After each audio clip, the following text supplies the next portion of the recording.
আসসালামু আলাইকুম বন্ধুরা, সবাই কেমন আছেন? আলহামদুলিল্লাহ ভালো আছি। আজকে একই রকম গরুর মাংস দিয়ে দুইটা আইটেম রান্না করব। একটা দিয়ে এই যে এটা দিয়ে রান্না করব বিরিয়ানির মাংস, বিরিয়ানি রান্না করব। কারণ আমার ছোট ছেলে বলতেছে আম্মু আমি গরুর মাংস দিয়ে বিরিয়ানি খাবো। আমার জামাই বলতেছে প্রতি সপ্তাহে তুমি আমাকে মাংস রান্না করে দাও। তুমি যদি মাংস রান্না করে না দাও তাহলে আমি কি খাবো? তো সেজন্য আমি আলাদা আলাদা করে একটাতে গরুর মাংস রান্না করবো, আরেকটাতে বিরিয়ানি রান্না করব। তো এই কথার মধ্যে ছোট্ট একটা কথা বলি। আমি প্রতিনিয়ত শুনি মেয়েরা ছেলেদের উপর ডিপেন্ডেন্ট, ছেলেদের উপর নির্ভরশীল, ছেলেরা ছাড়া মেয়েরা অচল, পুরুষরা না থাকলে মেয়েরা কিছুই না। তো এই কথাটা না আমার মাথার মধ্যে সবসময় ঘুরপাক খায়। আচ্ছা ঠিক আছে, মানলাম, স্বীকার করলাম, পুরুষরা আমাদেরকে খাওয়ায়, ভরণ পোষণ করে, কাপড় চোপড় দেয়, আমাদেরকে অনেক বিনোদন দেয়, অনেক আনন্দ দেয়, আমাদেরকে অনেক কিছু তারা আমাদেরকে মাথায় করে তারা রাখে। আচ্ছা এখন আসি আমরা নির্ভরশীলতায়।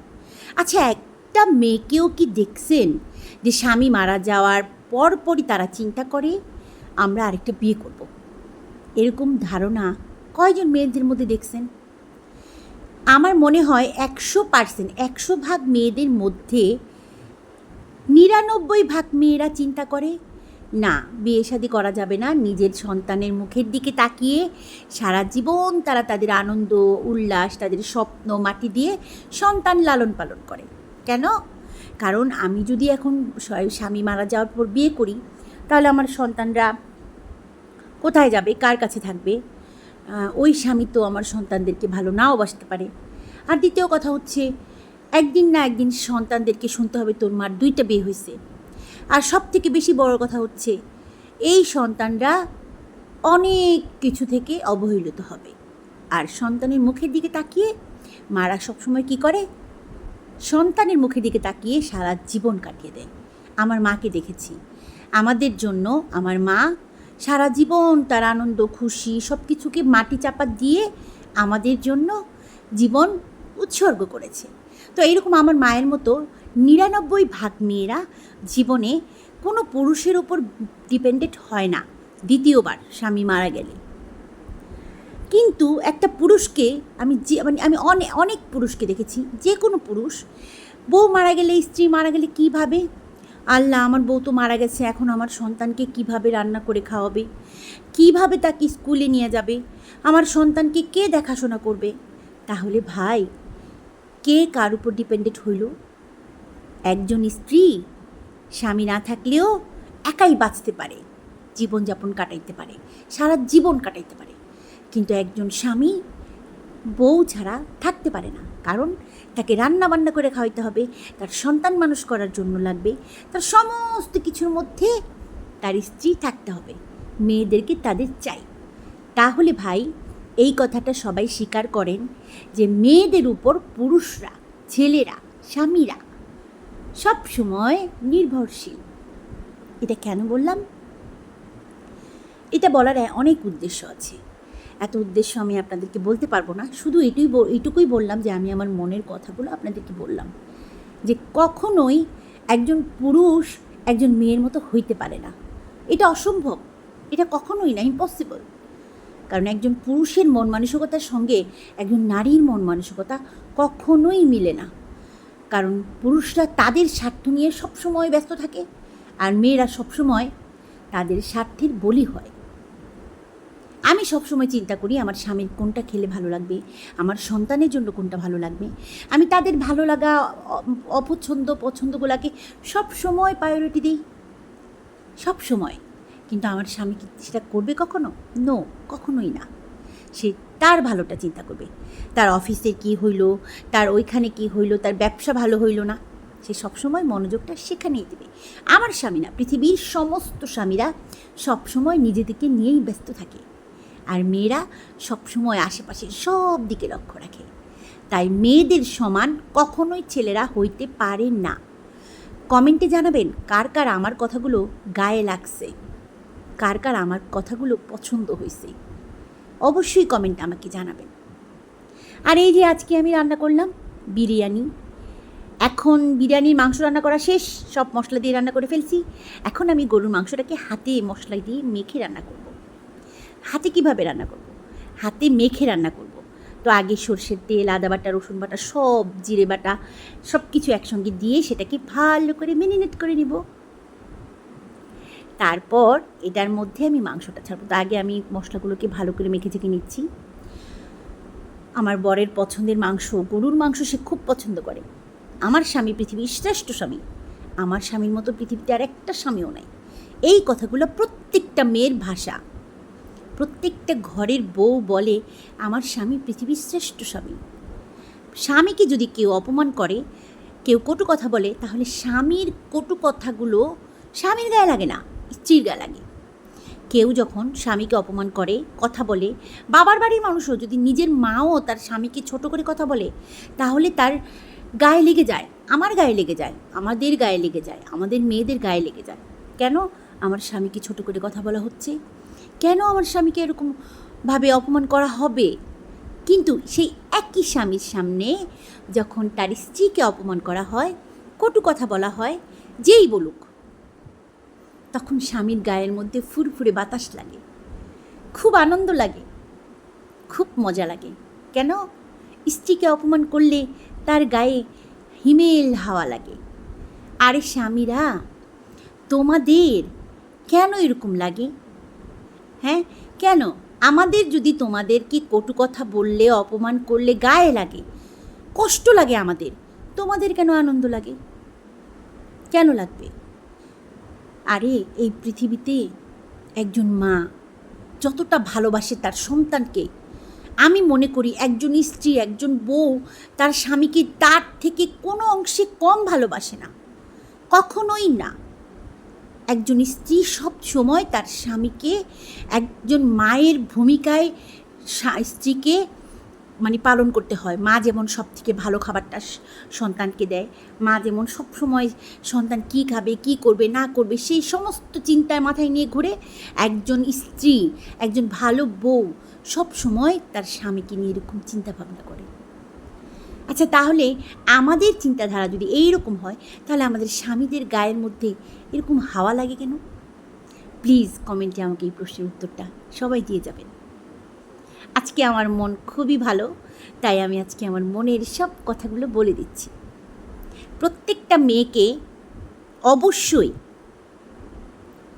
সব মেয়েদেরকে বলছি, সবাইকে প্রতিবাদ করতে শিখো।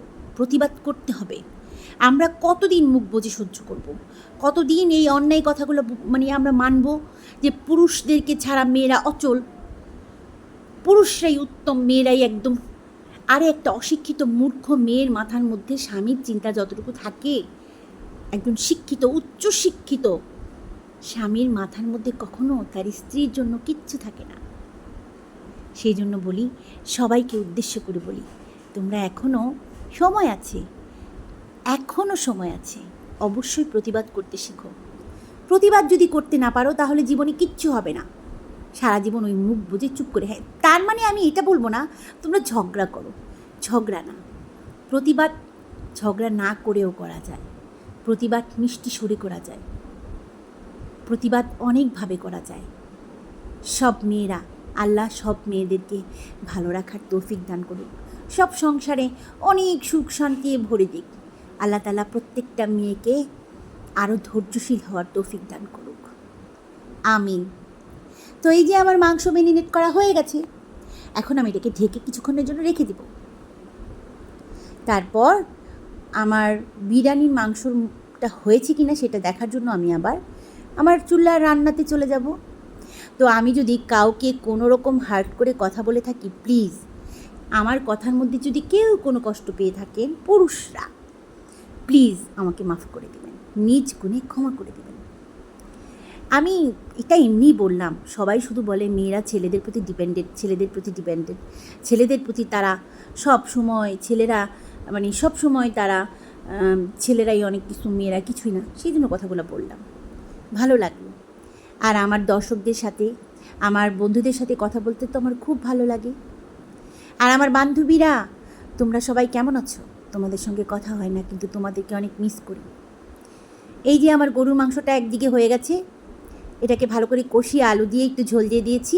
আর বিরিয়ানির মাংসটাকে আমি আলাদা রেখে দিয়েছি, কারণ বিরিয়ানির মাংসটা আলাদা ওই পাতিলে রান্না করলে হবে না, আমাকে আরেকটু বড় একটা হাঁড়িতে রান্না করতে হবে।